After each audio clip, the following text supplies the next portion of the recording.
Hello, friends. It's Aunt Nikki of Your Story Hour. How are you guys doing today? We're doing all right here. We've got some rain. It's a nice thing. Get things growing outside. Are you ready for our next two chapters from The Bluebirds and Their Neighbors by Neil Wayne Northey? And by the way, Aunt Carole says hello. She's still having internet issues and will read when she can. But let's get back to our story. Chapter 17, An Undesirable Neighbor. Tattler the Jay knew better than to try again to steal the little robins. And after that there was peace around the grand old house. The bluebirds and the robins were happy because they were kept busy hunting grasshoppers and beetles and other bugs for their babies. Of course, they had to watch out for Sharpen the hawk and for Hunting Cat, but the little birds were well protected. My, how those little robins and baby bluebirds grew. Within a few days, they were almost as large as their parents. Soon, they were dressed in coats of new feathers. They did not look like baby birds anymore. There's a picture on the first page.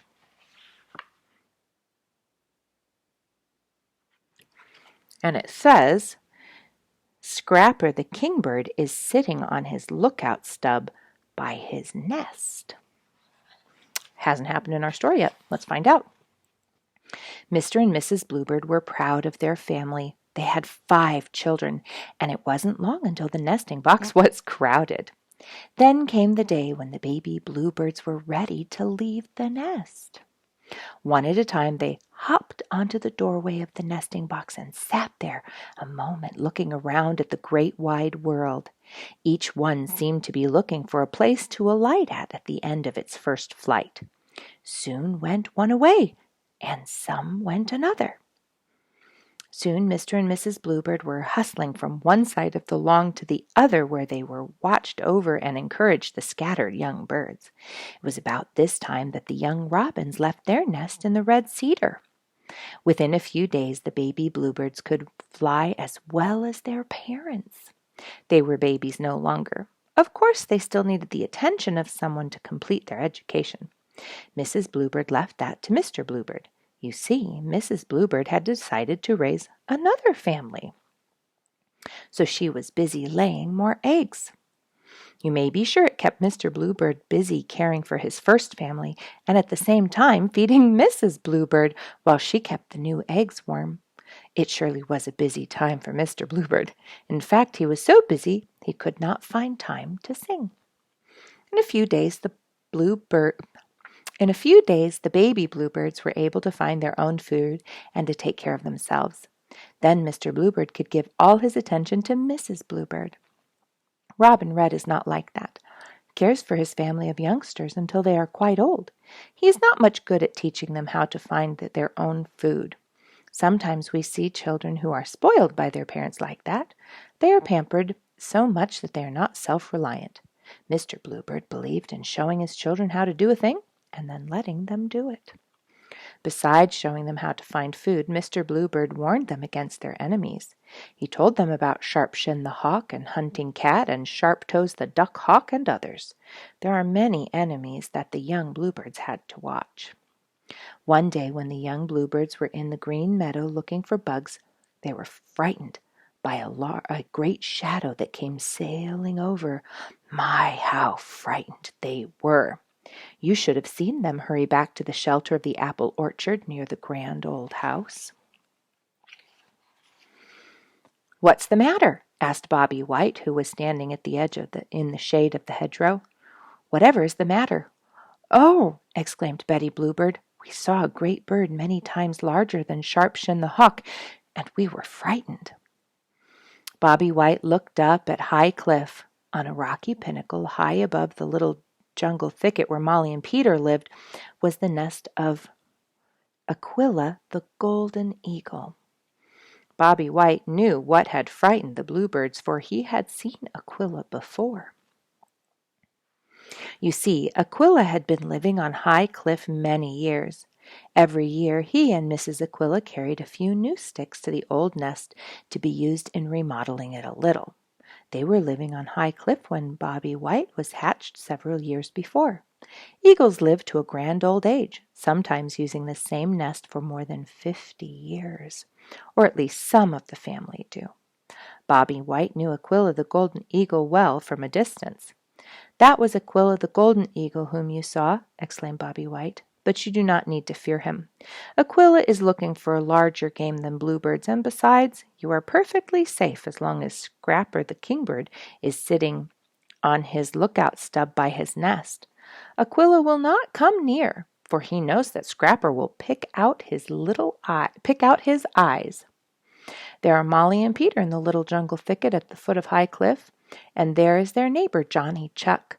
I am sure that Aquila has his eye on them, for I have seen him circling over the little jungle thicket.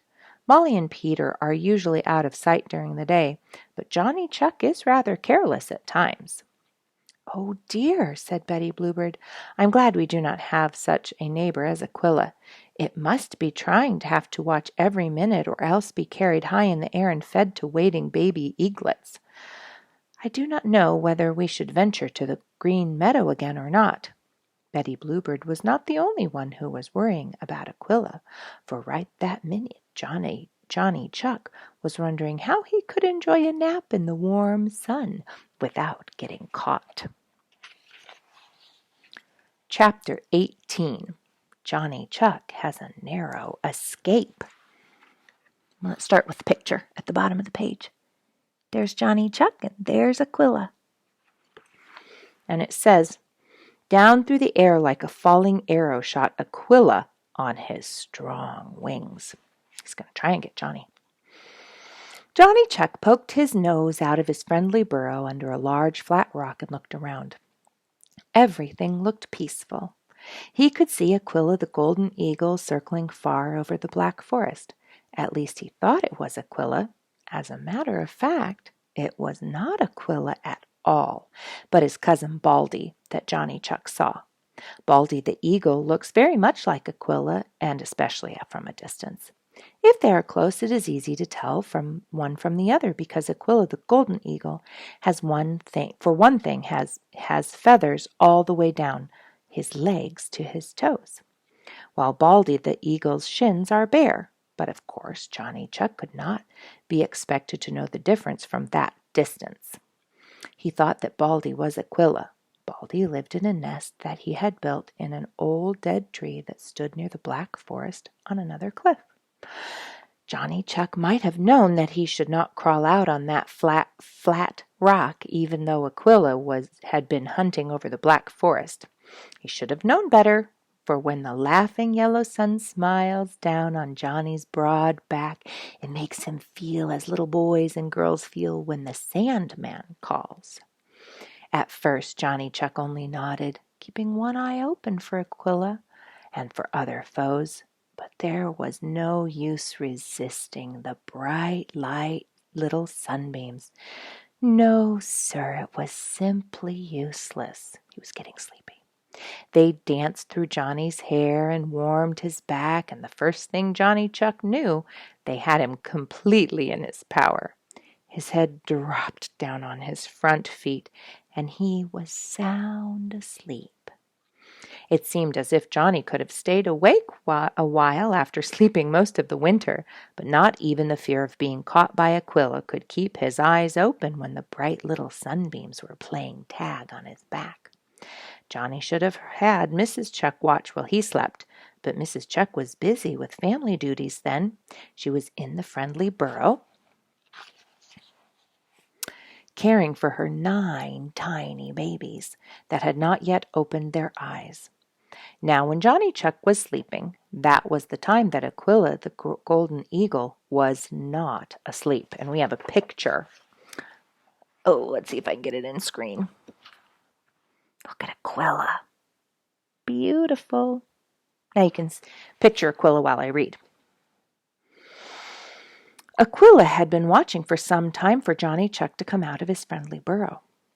Aquila liked to sit on a high pinnacle near his nest where he could watch every friendly burrow and crooked creek and feeding place of the wild creatures and see them when they appeared. Aquila had sharp eyes, and Johnny Chuck had not been stretched out on that flat rock any time until Aquila had seen him. Of course, Aquila knew better than to make a dive after Johnny while he was awake, for Johnny would have tumbled into his friendly burrow, and that would have been all there was to it. Then Aquila would have had to look for something else for supper after his awkward-looking babies. So Aquila waited until he saw Johnny's head droop on his front feet, and then he knew that Johnny was sound asleep. Johnny had been eating many tender grass shoots and clover leaves in the green meadow near, and he had grown fat and lazy. Now Aquila saw that Johnny Chuck was asleep. When Aquila saw that Johnny Chuck was asleep, he lost no time waiting for him to awaken. Down through the air shot Aquila on his strong wings like an arrow falling from the sky, and there was Johnny Chuck dreaming about the time when his babies would be large enough to play around the friendly burrow like brown balls rolling around. Nearer and nearer came Aquila, and still Johnny Chuck slept. Molly Cottontail had been resting in the shade of a leafy bush, and she saw Aquila making straight for Johnny Chuck. Molly thumped a warning as loudly as she could, and then hurried to her own friendly burrow. But Johnny Chuck was sleeping too soundly to hear. Not far from Johnny's home was an old friendly burrow that had been his home before he moved further up the side of High Cliff. Of course, Johnny Chuck seldom used this old friendly burrow any more, unless he needed a place to run into in a hurry. So Spot the skunk had borrowed it for a few days until he could make up his mind whether he wanted to spend the summer. It happened that about the time Aquila started for Johnny Chuck, Spot the skunk had decided it was time to start out for an evening stroll. It was a little early, but Spot the skunk was hungry, for he had done considerable walking the night before while he was looking for a summer home. He had done so much walking that he had not taken much time to find something to eat, so he was starting out a little earlier than usual. It's a picture. There's Johnny and Spot and Aquila. And it says, there was Spot the skunk standing still with his tail in the air. Got to turn the page back to where we were. Spot the skunk could not see well after coming out of the darkness in the friendly burrow, but he could see well enough to know that danger was near. He was almost passing the home of Johnny Chuck when Aquila swooped down with his sharp claws, intending to fasten them in the broad back of Johnny Chuck and carry him away. Of course, Spot the skunk thought that Aquila was after him, so he tried to defend himself the best way he knew how. You see, Spot the skunk is a little cousin of Memphis the skunk. He carries a powerful gun that shoots a spray of yellow liquid that blinds the eyes of anyone that gets in its way, and so does Memphis the skunk. Spot does not use his gun unless he is sorely pressed, but when Aquila the golden eagle dived past him after Johnny Chuck, Spot raised his tail in the air and sprayed Aquila full in the face. That was too much for Aquila. For a moment he could scarcely see, and he almost missed Johnny Chuck entirely. As it was, one of his sharp claws cut a deep gash into Johnny's back and carried him off the rock before he could shake loose. When Johnny looked up, there was Spot the skunk, still standing with his tail in the air. That's the end of the chapter. Whew, he made it. All right. We look forward to you guys coming back tomorrow and listening, and let us know what you think. We do like to hear from you guys. Stay safe.